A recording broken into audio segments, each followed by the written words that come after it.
कुमकुम कंधे पर तौलिया रखकर नहाने के लिए बाथरूम में गुनगुनाते हुए जा रही थी। जीवन कर लेता है श्रृंगार कुमकुम से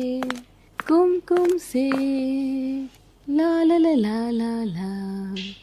कुमकुम बाथरूम का दरवाजा खोल ही रही थी कि तभी उसकी भाभी गरिमा बोलती है, अरे वाह कुमकुम, बड़ी खुश नजर आ रही है सुबह सुबह।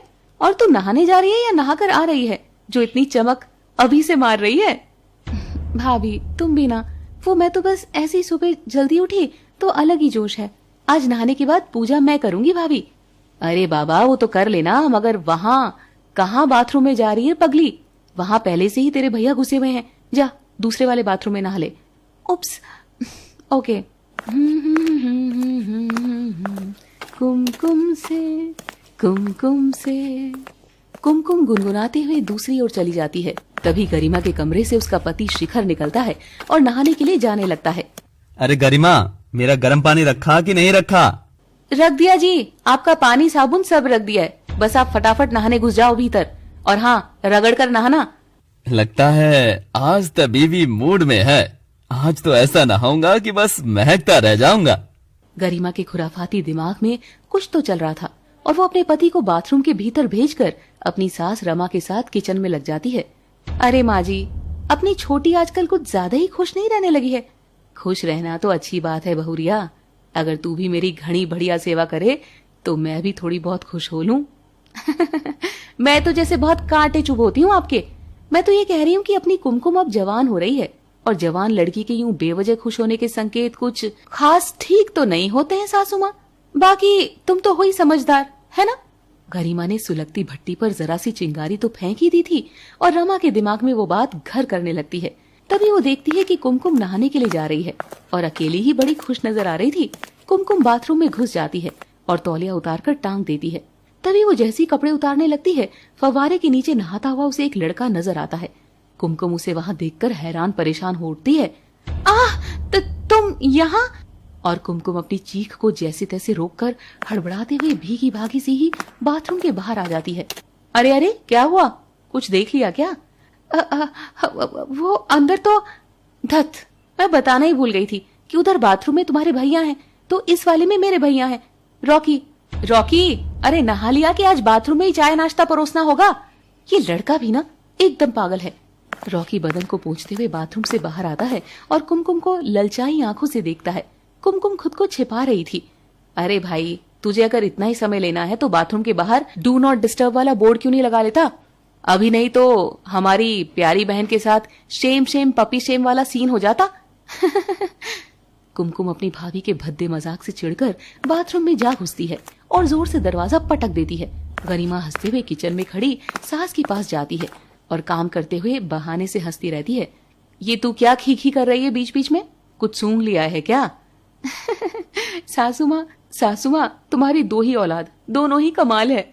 एक मेरा पति चलता फिरता रोमांस का कीड़ा, दूसरी तुम्हारी बिटिया चलता फिरता सर्कस है। सर्कस? वो कैसे? अभी देखो तो, रॉकी और कुमकुम जब दोनों एक साथ बाथरूम से निकले तो साबुन पर पांव रखकर ऐसे बैलेंस किए दोनों जैसे साबुन ना हो तवे पर रखी बटर की टिकिया हो। क्या? रॉकी और कुमकुम बाथरूम से एक साथ निकले? अरे सासू माँ, तुम तो फिजूल ही कुछ भी सोचे ले रही हो। साथ निकलने का मतलब ई थोड़ी है कि साथ नहाए थे। ई भी तो हो सकता है कि दोनों ने साथ में कपड़े धोए हो। हाँ, अब घर में रह रही जवान लड़की गलत काम थोड़ी करेगी। और गरिमा ने रमा के कान भरने शुरू कर दिए थे। तभी कुमकुम भीगे बालों के साथ रमा के पास आ जाती है। माँ, क्या बना रही हो आज? बहुत जोरदार भूख लगी है। बटर की टिकिया। हैं? बटर की टिकिया भी कोई बनाने की चीज है? अरे कुछ सूंघ वूंघ ली हो क्या मेरी प्यारी माँ? बताओ तो क्या बना रही हो? बना तो तू रही है बिटिया, घर में ही ऐसा सीन जो बाहर भी करते हुए एक संस्कारों वाली लड़की को लाज लगे। छी, ये कैसी हरकत कर दी तूने? लेकिन जब तक मैं अपनी आंखों से नहीं देख लूंगी तब तक पूरी तरह तुझे भी गलत नहीं ठहराऊंगी। और तब से रमा की नजर कुमकुम और रॉकी के ऊपर रहने लगी। कुमकुम भीगे बाल झटकते हुए अपने कमरे की ओर बढ़ रही थी। तभी उसके बालों का निकला हुआ पानी रॉकी के चेहरे पर जा गिरता है और वो बहुत खुश होता है।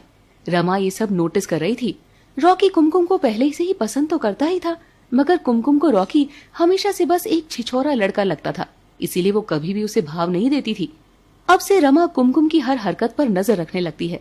रात का समय था, कुमकुम सोने जा रही थी।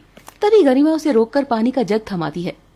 अरे देखो तो, तुम्हारे भैया मुझे बार बार बुला रहे हैं और उधर मेरा भाई बेचारा प्यासा बैठा हुआ है। जाओ ना, तुम ही उसे पानी दे आओ। पर भाभी, मैं कैसे? गरिमा वहां से चली जाती है और कुमकुम बेमन रॉकी के कमरे की ओर बढ़ने लगती है। इत्तेफाक से रमा भी वहां से गुजर रही थी और वो कुमकुम को इतनी रात में रॉकी के कमरे के अंदर जाता देख लेती है। गरिमा की बात एकदम सही थी। रॉकी चाहे कितना ही छिछोरा हो भले ही, पर ये मेरी लड़की भी उतनी ही खोट है। अपने ही घर में एक पराये लड़के के कमरे में ऐसे बेशर्मी से घुसी जा रही है।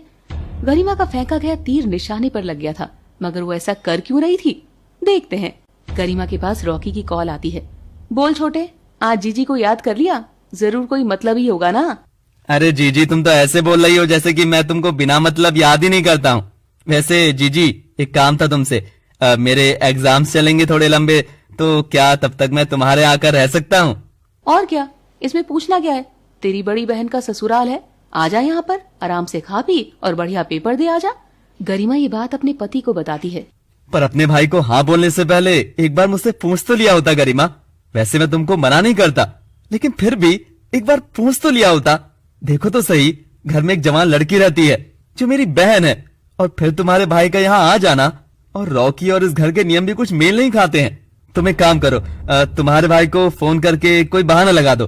कह दो कि हाँ, मेरी जामनगर वाली मौसी और उनका परिवार यहाँ रुकने आ रहा है, इसलिए तुम नहीं आ सकते हो। गरिमा को अपने पति का ऐसा कहना अच्छा नहीं लगता है। मेरा भाई है तो बहाने लगाने को बोल रहा है ये, और अभी इसकी बहन को कहीं जाना होता तो पूरा खानदान सिर पर चढ़ा लेता। अरे जिस तरह इसको बहन प्यारी है, क्या मुझे मेरा भाई प्यारा नहीं हो सकता? गरिमा भीतर ही भीतर किलस तो रही थी, मगर वो शिखर के सामने नॉर्मल होकर बैठी रहती है। पर शिखर अपनी सारी फाइल लेकर गरिमा का माथा चूमता है और वहां से जाने लगता है। तभी वो रुकता है और गरिमा को एक फाइल देता है। मेरी बीवी सबसे समझदार। पर हाँ गरिमा, ये फाइल लो और इसे संभाल कर रख दो। ये क्या है? वो कुमकुम के नाम से एक जमीन खरीदी है, उसी की पेपर है। आफ्टर ऑल कुमकुम मेरे लिए मेरा लकी चार्म जो है। ओके, चलता हूँ। गरिमा अब जल भुनकर राख हो चुकी थी। वो फाइल को जमीन पर पटक कर उसे पांव तले कुचल रही थी। उसकी आंखों में इतना क्रोध था कि आंखें भी लाल चट हो रखी थी। कुमकुम कुमकुम कुमकुम, जब देखो बस मेरा पति अपनी बहन के लिए कमाता है, जोड़ता है। कुमकुम तो जैसे ननद नहीं मेरी सौत हो गई हो, एकदम वही वाइब देती है। जमीन ली तो है वो भी कुमकुम के नाम से, गाड़ी लो तो वो भी कुमकुम के जन्मदिन पर, कंपनी के शेयर्स तक ज्यादा कुमकुम के नाम पर है। और मैंने जब रॉकी के आने की जरा सी बात करी तो झट से बहाना बना दिया। बस बहुत हुआ। गरिमा रॉकी को फोन लगाती है। हेलो रॉकी, तू जितना जल्दी हो सके अपना बोरिया बिस्तर लेकर आ जा। तेरे जीजाजी से मैंने बात कर ली है और उनको तेरे यहाँ रहने से कोई दिक्कत नहीं है। रॉकी सारा सामान लेकर फट से पहुंच जाता है। गरिमा उसे देखकर खुश थी, मगर रॉकी और रमा का मुंह बना होता है। क्या हुआ जीजी, ये लोग मुझे चाहते नहीं थे क्या? इनके चाहने ना चाहने से क्या ही फर्क पड़ता है। आज जो ये लोग तुझे देखकर मुंह बना रहे हैं ना, ये देखना, तुझे ही अपना दामाद बनाने के लिए मेरे आगे गिड़गिड़ाएंगे। हैं? क्या दामाद? यानी वो हुस्न परी जैसी कुमकुम मेरी बीवी होगी? अरे वाह जीजी, कसम से मजा ही आ जाएगा। तुम बिछाओ अपने पत्ते, मैं तुम्हारे साथ हूँ। और तब से गरिमा रॉकी और कुमकुम को हमेशा नजदीक लाने की कोशिश करती रही, कभी कार में साथ भेजकर तो कभी पिक्चर हॉल में साथ बिठाकर। मगर कुमकुम ने तो कभी भी रॉकी को जरा सा भी भाव तक नहीं डाला था। ठीक है, जब प्यार से काम ना बने तो बदनामी का हथियार इस्तेमाल करो। तुझे तो मैं अपने भाई रॉकी के साथ ही बांधूंगी मेरी प्यारी ननद, वरना तू अगर इस घर में और लंबी रही तो मेरा बेवकूफ पति बहन के प्यार में अपना सब कुछ तेरे ही नाम कर देगा। तेरे आगे तो उसे मैं भी कभी नजर नहीं आती। हाँ, इस तरह गरिमा ने कुमकुम के लिए उसी के घर में ऐसा जाल बिछाया था कि वो बेचारी तो इस बात से अनजान थी। और एक रोज कुमकुम को एक कॉल आती है। जैसी वो स्क्रीन पर नाम देखती है तो बहुत खुश हो जाती है। धवल, धवल का फोन। हेलो धवल, तुमने आज मुझे याद किया? मैं तुमसे अभी मिलना चाहता हूँ, तुरंत क्या तुम आ सकती हो? हाँ धवल, क्यों नहीं, मैं अभी आती हूँ। तुम पता बोलो। लिखो गैरिसन कॉटेज। ठीक है, मैं 12 बजे गैरिसन कॉटेज पहुंच जाऊंगी। सी you soon Dhawal. Kumkum phone रख देती है और उसकी खुशी का कोई ठिकाना नहीं था और वो तैयार होने चली जाती है। मगर गरिमा भी चुपके से सारी बातें सुन लेती है। गरिमा दबे पांव कमरे में आती है और उस पते का नाम पढ़कर मुस्कुराती है। अब देखिए आखिर इस बदमाश भाभी को अपनी ही ननद के लिए क्या नई चाल सूझी है। जानने के लिए देखते रहिए कुंवारी ननद माँ बनी कहानी का अगला भाग।